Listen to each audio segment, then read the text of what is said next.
കുവൈത്തിലെ family residential ഏരിയകളിൽ താമസിക്കുന്ന വിദേശി ബാച്ചിലർമാർക്കെതിരെ ശക്തമായ നടപടി സ്വീകരിക്കാൻ ഒരുങ്ങി അധികൃതർ. പ്രശ്നം പരിഹരിക്കുന്നതിനായി ഫർവാനിയ ഗവർണർ ഷെയ്ഖ് അദ്ബി അൽ നാസറിന്റെ നേതൃത്വത്തിൽ വിവിധ വകുപ്പുകളുടെ ഏകോപന യോഗം ചേർന്നു. ഫർവാനിയ ഗവർണറേറ്റിലെ കുടുംബ പാർപ്പിട മേഖലകളിൽ ബാച്ചിലേഴ്സിന്റെ താമസത്തിനെതിരെയാണ് നീക്കം ശക്തമാക്കുന്നത്. Kuwait municipality, criminal investigation department, public authority for man power, വൈദ്യുതി ജല മന്ത്രാലയ പ്രതിനിധികൾ എന്നിവരാണ് യോഗത്തിൽ പങ്കെടുത്തത്. ഫീൽഡ് പരിശോധനകളിൽ നേരിടുന്ന പ്രധാന വെല്ലുവിളികൾ യോഗത്തിൽ വിലയിരുത്തി. മേൽനോട്ടം ശക്തിപ്പെടുത്താനും തീരുമാനമായി.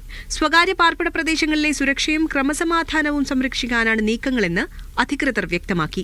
നിലവിലുള്ള നിയമമനുസരിച്ച് പ്രവാസി ബാച്ചിലർമാർക്ക് കുടുംബ റെസിഡൻഷ്യൽ ഏരിയകളിൽ ഫ്ളാറ്റുകൾ വാടകയ്ക്കെടുക്കാൻ അനുമതിയില്ല. നിയമം ലംഘിക്കുന്ന പ്രവാസികളുടെയും കെട്ടിട ഉടമകളുടെയും നേരെ നടപടികൾ ഇതിനകം ശക്തമാക്കിയിട്ടുണ്ടെന്ന് അധികൃതർ അറിയിച്ചു.